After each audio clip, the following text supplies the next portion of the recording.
Hello, everyone. We're live again on YouTube and LinkedIn, bringing you yet another exciting episode of the Top Innovator Series. This is where we dive into proven leadership ideas, game-changing strategies, and of course, the brilliant minds behind them. My name is Josef Martens, and I'm thrilled to introduce today's guest to you. With us today is Ann Dunkin. Ann is a distinguished professor of the practice at Georgia Tech in the schools of public policy and cybersecurity and privacy. She has held several tech executive roles in the past, including being the CIO of the US Department of Energy, CTO at Dell, and other executive roles at public and private sector organizations. And we're thrilled to have her with us today. And it's an absolute pleasure to have you here today. Joseph, it's wonderful to join you. Thanks for inviting me. So, Ann, you have an amazingly successful career.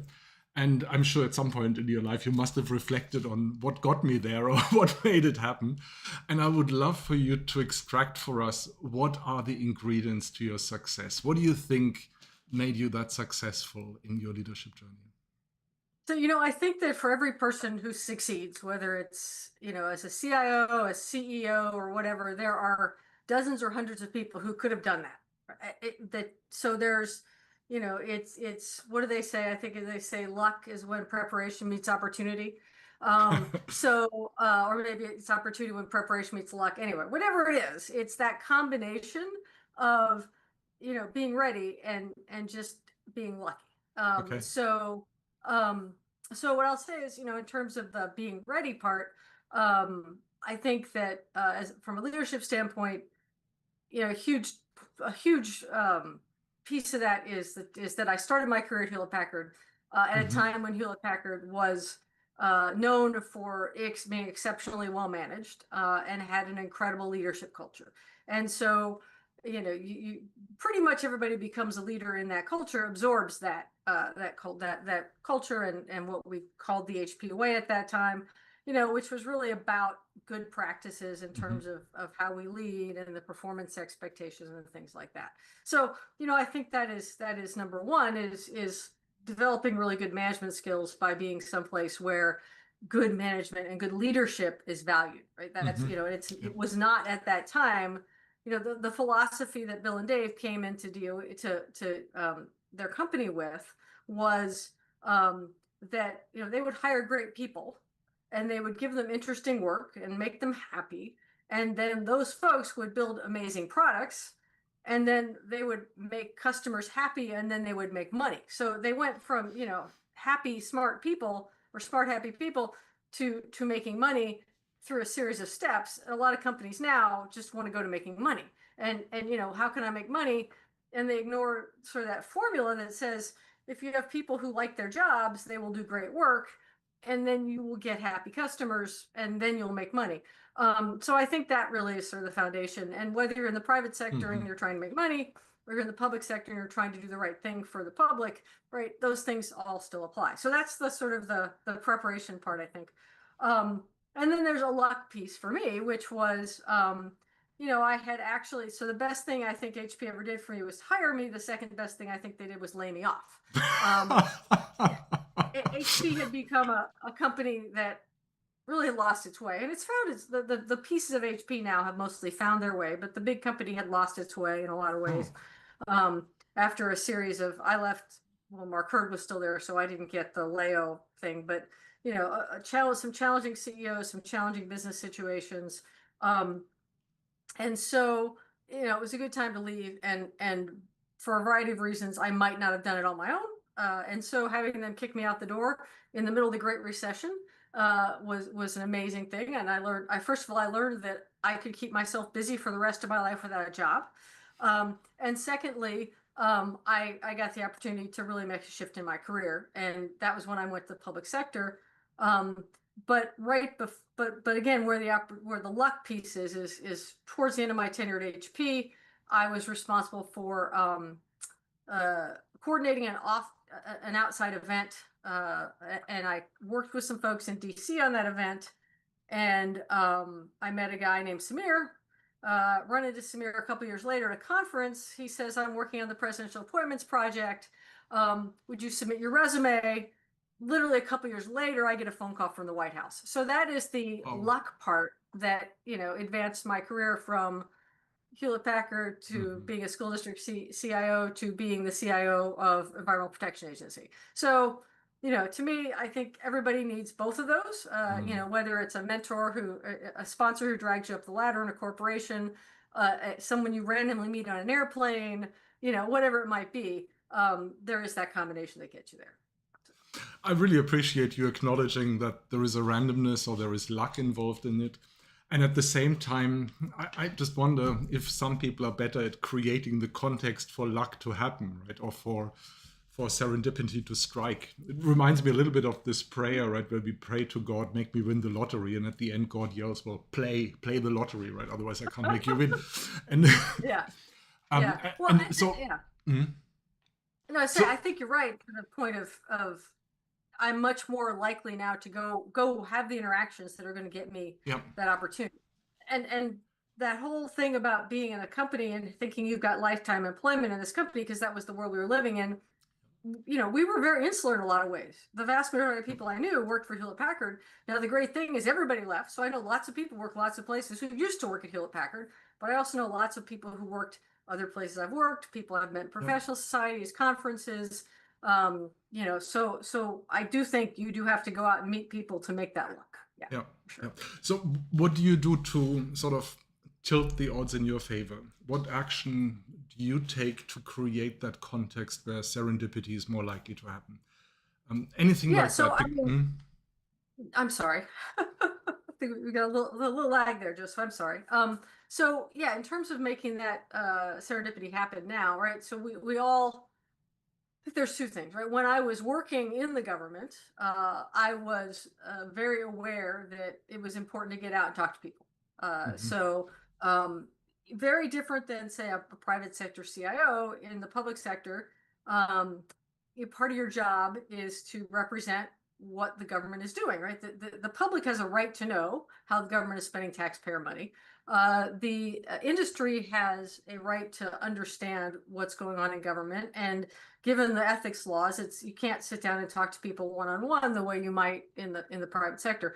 And also part of my job was just externally facing in terms of working with our allies and other international partners. So I was very much out and about meeting people, speaking at events, getting to know people around the DOE complex, EPA complex, and then obviously vendors and international partners and people from other departments and agencies to collaborate. So that's the other thing, right? You want to collaborate across other departments and agencies. So all those things create opportunity because you know people, and people know you, and then they can call you and ask you for something. But then since I've left the government, it's figuring out where I need to show up to create opportunity. And sometimes that's, the first thing I did after I left DOE was go to Davos. So that was a big effort to make connections, which has paid lots of dividends in terms of building my breadth of connections. But, it could be doing something in DC, or joining a webinar, or going to a conference, or whatever it might be, or just simply networking with people. The great lesson about networking that I have, that I teach, because I teach executive education, that's one of the things I do now, is most people will say yes. If you ask them for a meeting, the vast majority of people will say yes. So, type in LinkedIn, pick up, text people, whatever it is, ask for something reasonable, and they will do it. And so I've been teaching, my own lesson, trying to get out and talk to people. But it's also, the challenge then is you've got to balance the work you're trying to do with the building your network. So that's always the ongoing challenge. I'm intrigued by what you said about Davos there. That sounds like this was a big effort to get there, right? And obviously a big conference, but that took something to get there, and it took some preparation on your side. Probably was a courageous step to even go there. And it sounds to me, that's what I hear there, is make bold moves, ask for big things. Yeah, and I had to make a substantial financial commitment as someone leaving a job, starting a business with no clients at that point. Right? I had some people who were talking to me, and I had the prospect that I was going to go work for Georgia Tech, but I had no real source of income.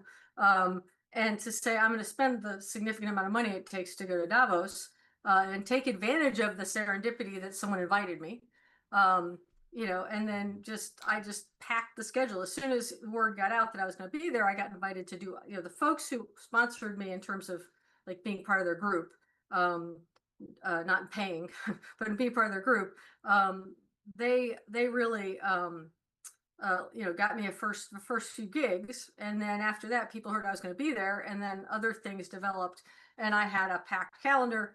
And, for months after that was hearing, I followed up obviously, but for months hearing from people to follow up on that. So yes, it's like, make that bold move out into space. When people ask me for career advice, the number one thing I tell them, which is not the same but related, is don't get too comfortable. So if you've got a job that you're super comfortable with, like, I had been at HP for a long time,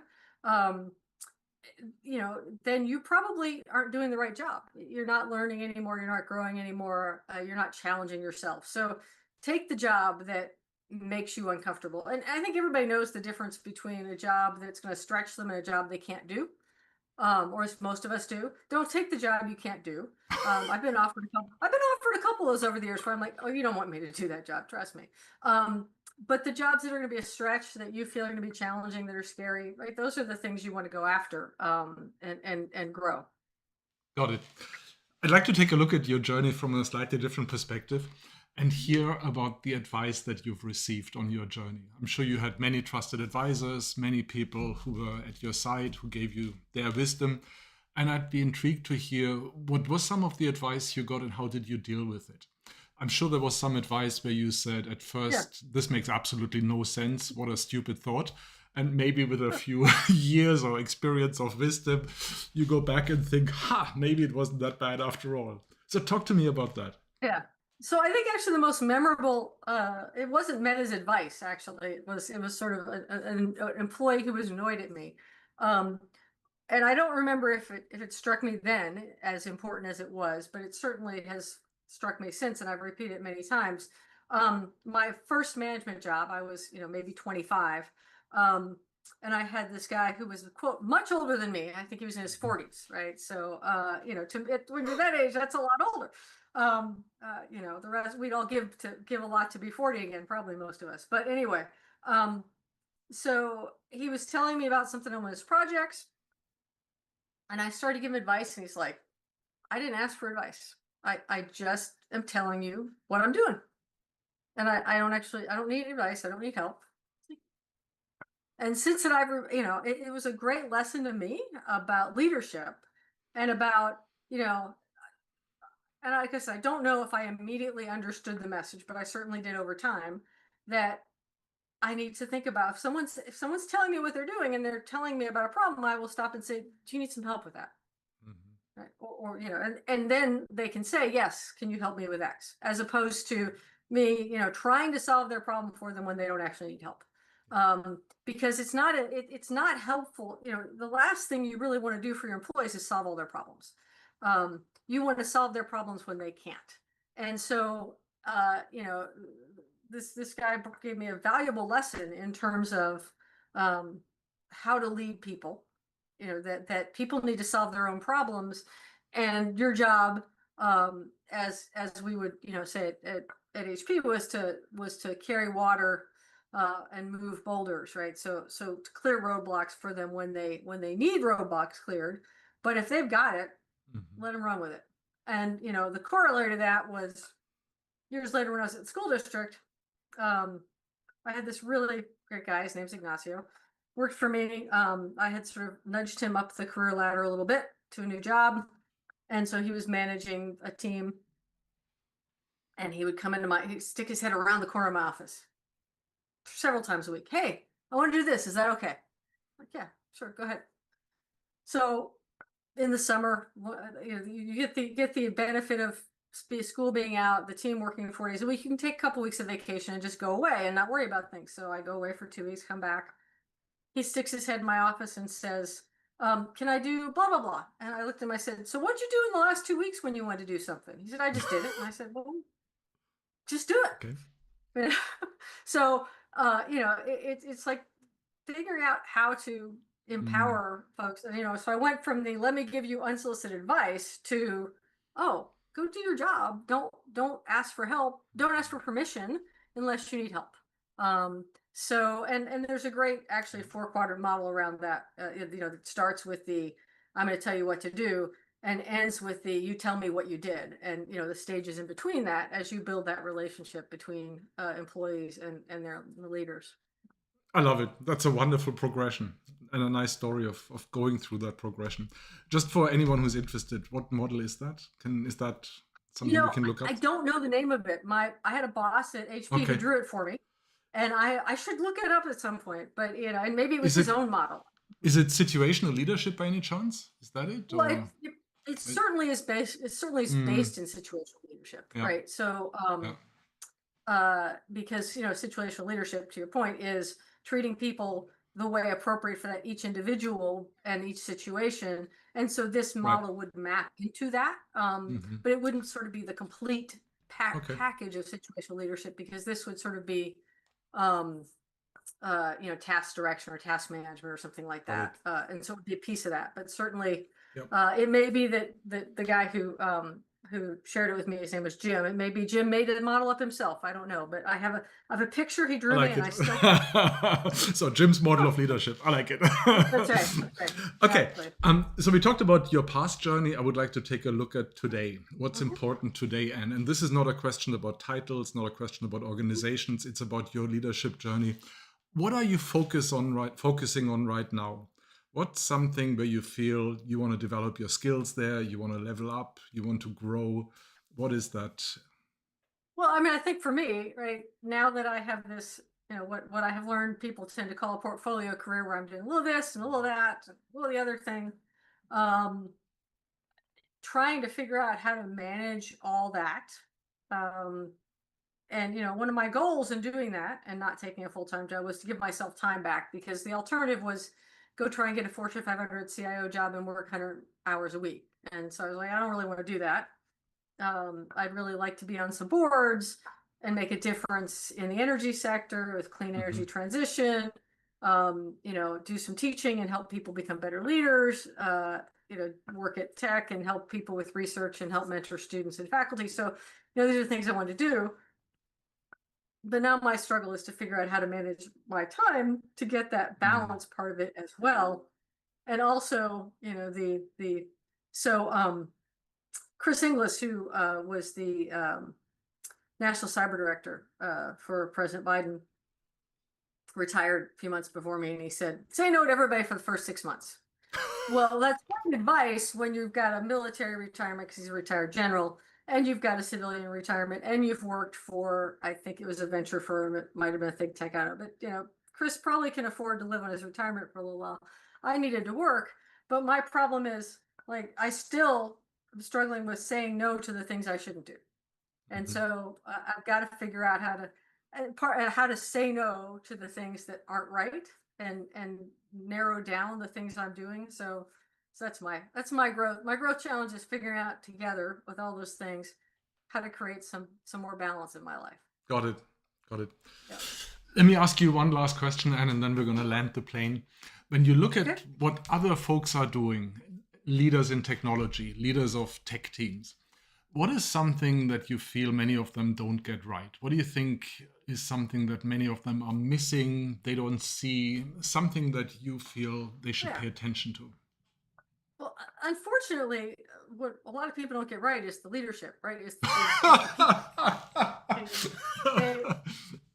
They get so many people, and you look at, I mean, I lived in California for 10 years. I know the Silicon Valley culture. I have nothing there. There's plenty of good things about startups, but there's this culture that has developed more recently that you see. It's an exaggeration of sort of a corporate culture you've seen in some places for a long time. That is, and now you're actually seeing people advertising this, which is, we don't care about you. You get no work-life balance. We might pay you well, we might not, but we really don't give a crap about you as a human being. That's a real, there's certainly been old school companies that have been like that for a long time.